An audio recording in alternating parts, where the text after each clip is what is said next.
कल का टॉपिक हम अपने डिस्कस कर लेते हैं। जो विकसित भारत शिक्षा अधिष्ठान के ऊपर में डिस्कस किया था मोटे मोटे तौर पर करेक्ट, फिर दूसरा टॉपिक का डिस्कस करते हैं, राइट। सो रिवीजन करना पड़ेगा ना, फिर तो बार बार इसको रिपीट करना पड़ेगा ना।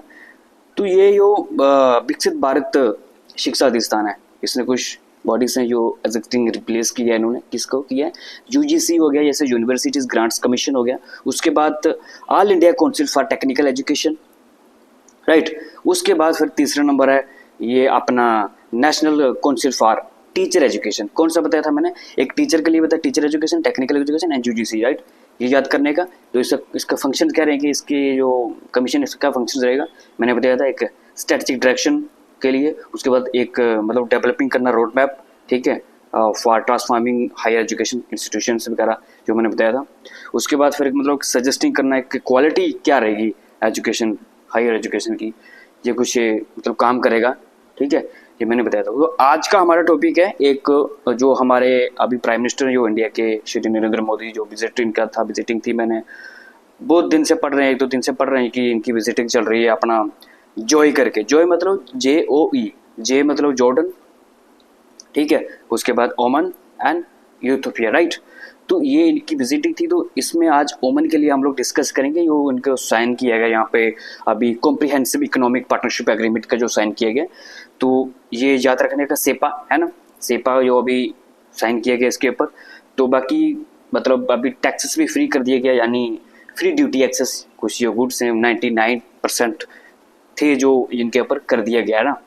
तो ये बातचीत तो ये जैसे कि अभी इंडिया क्या करना चाह रहा है ना, इंडिया बहुत सारे अभी मतलब रिसेंटली टाइम सबको पता ही है कि इंडिया साइन कर रहा है एक मेमोरेंडम अंडरस्टैंडिंग का MOU है ना, तो अदर कंट्री के साथ। तो ऐसे चलते समय अभी ये भी हो गया, अभी देखो ओमान के साथ, ओमान उन्होंने भी टैक्स फ्री कर दिया है ना। अभी इंडिया ने भी कुछ फ्री कर दिया इधर से, तो अभी चलेगा है ना। जैसे कि अभी क्यों कर रहा है कि अभी देखो यूएसए ने अभी जो टैरिफ लगाया हुआ है हमारा, अमेरिका ने हमारे गुड्स के ऊपर, इंडिया के गुड्स के ऊपर 50%। तो उसकी वजह से क्या हो रहा है कि अभी हमारा गुड्स वहाँ जा नहीं रहा, बिक नहीं रहा, क्योंकि कंज्यूमर कोई कंज्यूम ही नहीं कर रहा है। क्यों करेगा? अभी 50% तो महंगा मिल रहा है। तो उसकी वजह से इंडिया को नीड है अदर कंट्री के साथ रिलेशन बनाना, स्ट्रेंथन, है ना। तो अभी इंडिया क्या कर रहा है ना कि जैसे बोलते हैं trade agreement, free trade agreement कर रहा है, राइट। तो अभी इसकी बात हुई है। और दूसरे नंबर मोबिलिटी ऑफ वर्कर्स की बात हुई है ओमान के साथ। जैसे कि अभी रशिया के प्रेसिडेंट आए हुए थे हमारे यहाँ दिल्ली में, आपको पता ही है। तो उनके बीच बहुत सारे डिसीजन लिए गए। तो उसके बीच ये भी डिसीजन लिया गया मोबिलिटी ऑफ वर्कर्स, यानी हमारे देश में, इंडिया में बहुत सारे वर्कर्स हैं, बहुत सारे यूथ वर्कर्स हैं जिनके पास अभी काम नहीं है, स्किल्ड भी हैं, अनस्किल्ड भी हैं, सेमी स्किल्ड हैं। तो वो अभी जो रशिया के साथ बात हुई है, हमारे जो यूथ वर्कर्स हैं वहाँ जाएंगे, काम करेंगे। और ये भी रिस्पॉन्सिबिलिटी बनती है इंडिया की, ताकि हमारा जो भी वर्कर्स जाएंगे वहाँ पे, तो वो ताकि उनका जो भी रहता है वहाँ पे कल्चर, जो भी सिस्टम हो, कि हमारे यूथ की वजह से वहाँ पे कोई लड़ाई झगड़ा नहीं होना चाहिए। ये भी रिस्पॉन्सिबिलिटी बनती है इंडिया की। और अभी इंडिया शेयर भी कर रहा है अपने यूथ वर्कर्स अदर कंट्री के साथ, एंड फ्री ट्रेड एग्रीमेंट कर रहा है, ठीक है, अदर कंट्री के साथ। और बनता भी है, क्योंकि अभी रिलेशन बनना पड़ेगा। अभी ओमान ने फ्री कर दिया, जैसे ओमान है हमारा प्रोडक्ट अभी 100 रुपये का है, तो ओमान 20% टैक्सेस चल रहा था, तो अभी वो 120 का बिकेगा, ठीक है। तो अभी वो कर दिया फ्री, अभी 100 का जाएगा, तो 100 का ही बिकेगा वहाँ पे। तो मतलब सस्ता हो जाएगा, सस्ता होगा तो डिमांड बढ़ेगी तो ज़्यादा मैन्युफैक्चर करनी पड़ेगी, ठीक है, मैन्युफैक्चर को। तो इसलिए प्रोडक्ट का प्रोडक्शन करना पड़ेगा ज़्यादा, तो इसलिए बढ़ता जाएगा सिस्टम, राइट।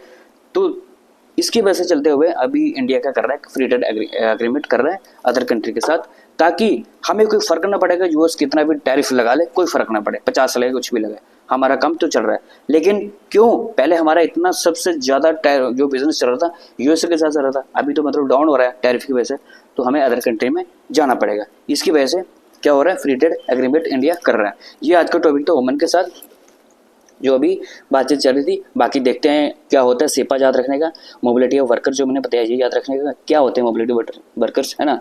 तो क्या सिस्टम होता है, क्यों करना पड़ता है ऐसा, ये थोड़ा सा पता होना चाहिए। और सेपा का यानी क्या फुल फॉर्म है इसका, comprehensive economic partnership agreement, right. ये थोड़ा सा याद रखने का। बाकी अगर आपको वीडियो मेरी अच्छी लगी तो प्लीज़ इसको लाइक करिएगा, और अगर चैनल पे नए तो सब्सक्राइब करिएगा। अगर आपके दोस्त जो भी फ्रेंड्स रहते हैं वीडियो अच्छा लगे तो उनको शेयर भी करने का, ताकि मेरे को भी थोड़ा सब्सक्राइबर मिल जाए और उनको भी थोड़ा सा पता चल जाए रिवीजन का, छोटा मोटा वो चलता रहता है जो भी टॉपिक, ठीक है। हमारा जो 1-2 टॉपिक रहता है जो इंपॉर्टेंट रहता है ताकि हमें रिवीजन हो जाए, और जो हमारा एक पहले दिन का जो हमारा टॉपिक रहता है वो भी हम लोग मोटे मोटे तौर पे एक उसका क्रक्स शुरू से ही कर देते हैं, ताकि हम अगर बार बार इसको रिपीट करेंगे, बार बार दोहराएं तो ये याद रहेगा हमें ना। अगर हम लोग बार बार नहीं, इसको एक ही बार हम बोलेंगे तो ये बात तो भूल जाता है, भूल जा सकता है ऐसे टॉपिक, राइट। तो हमें बार बार इसको रिपीट करना पड़ेगा। तो इसकी वजह से मैं क्या करता हूँ कि पहले हमारा जो कल का टॉपिक रहेगा उसको उसका मोटे मोटे तौर पर उसका क्रक्स याद कर लेंगे, रिवाइज कर लेंगे। उसके बाद जो नया टॉपिक रहेगा उसका भी थोड़ा सा क्रक्स, ताकि हम पढ़ते तो हैं न्यूज़पेपर, अगर हम एक बार आप वापस रिपीट करेंगे, अगर हमको सिर्फ कॉम्प्रिहेंसिव इकोनॉमिक पार्टनरशिप एग्रीमेंट हमने बोला तो इसका हमें पूरा प्रोसेस अपने आप ही दिमाग में आ जाएगा, इसका क्या मतलब है, क्या करता है ये फ्री ट्रेड एग्रीमेंट क्या होता है, मोबिलिटी ऑफ वर्कर क्या होता है। हमारी ये बात है ओमन के साथ। एक वेरी इंपॉर्टेंट थिंग मैं भूल गया था, बता देता हूँ। ओमन जो कंट्री है, ओमन ये ट्रॉपिक ऑफ कैंसर ये क्रॉस करती है ओमन, ठीक है, ट्रॉपिक ऑफ कैंसर क्रॉस करती है। उसके बाद ओमन जो है एक साइड पे पर्शियन गल्फ है, आप गूगल पे सर्च करिएगा, पर्शियन गल्फ है, और दूसरी साइड पे इधर गल्फ ऑफ ओमन है। तो इनको कनेक्ट कौन करता है, इनको कनेक्ट करता है स्ट्रेट ऑफ हॉर्म्यूज, ठीक है, ये याद रखने का, स्ट्रेट ऑफ हॉर्म्यूज है वहां पे, वो इनको कनेक्ट करता है दोनों को, पर्शियन गल्फ एंड उसके बाद कौन सा गल्फ ऑफ ओमन। ये वेरी इंपॉर्टेंट थिंग है। दूसरा नंबर जो मैंने ट्रॉपिक ऑफ कैंसर बताया जो ओमन में क्रॉस करता है, ये पूछा जा सकता है, ठीक है, ये पूछा जा सकता है ट्रॉपिक ऑफ कौन से बारे में, पर्शियन गल्फ के बारे में एंड गल्फ ऑफ ओमन के बारे में, और इसको कनेक्ट कौन करते हैं, strait of Hormuz, right. So thank you so much, मिलते हैं अगली वीडियो में, तब तक अपना ध्यान रखिएगा, पढ़ाई का, फैमिली का।